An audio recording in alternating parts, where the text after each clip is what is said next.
فبأي آلاء ربكما تكذبان.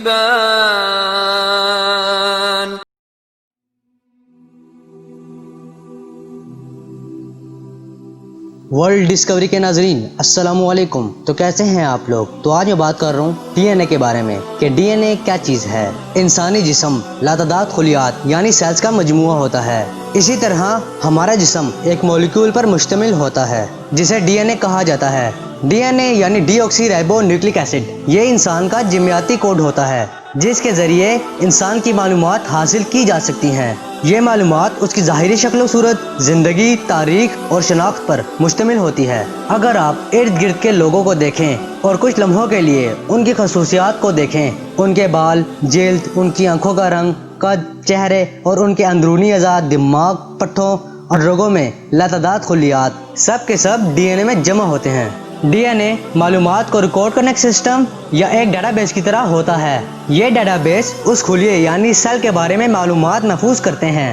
D N اے ایک بچہ اپنی ماں اور باپ سے حاصل کرتا ہے.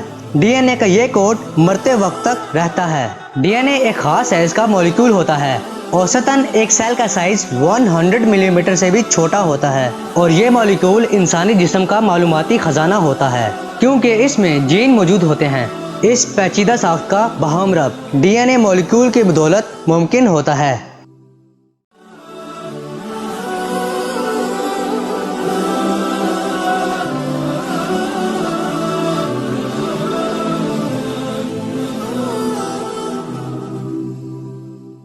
اس آیت میں لفظ قدرہ عربی کے لفظ قدرہ سے آیا ہے. یہ لفظ ترتیب دینا، منصوبہ بندی، پروگرامنگ اور اللہ کی طرف سے تقدیر کے فیصلوں کی ترجمانی کرتا ہے.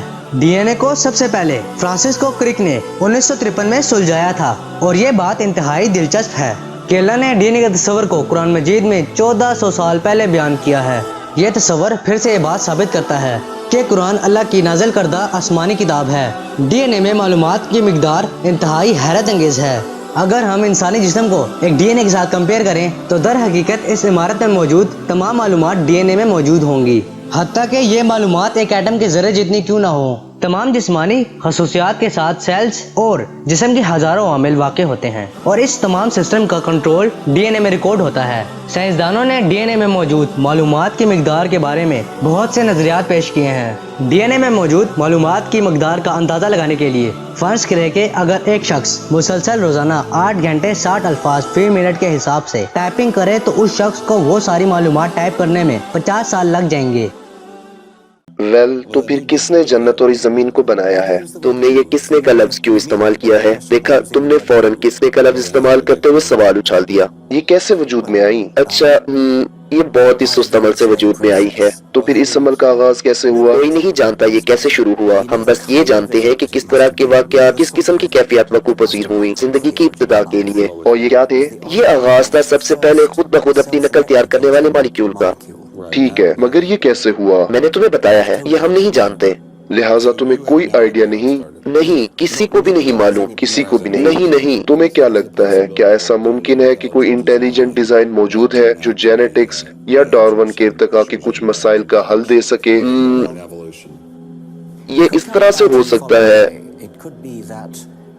اس طرح سے کہ آغاز کے دنوں میں کائنات میں کسی جگہ ایک تہذیب ڈارون کے نظریے کی طرح کے کسی ارتقاء سے گزر کر بہت زیادہ ٹیکنالوجی کے اعلیٰ درجے پر پہنچ گئی اور زندگی کو وجود دیا. پھر اسے انہوں نے شاید ہمارے سیارے پر چھوڑ دیا. اب اس بات کا امکان ہے اور میں اسے ممکن سمجھتا ہوں. کیا آپ اس بات کا ثبوت پا سکتے ہیں اگر آپ ہماری کیمیائی مالیکولر بیولوجی کی تفصیلات کو دیکھیں تو ہو سکتا ہے کہ آپ کسی قسم کے خالق کا نشان پالیں.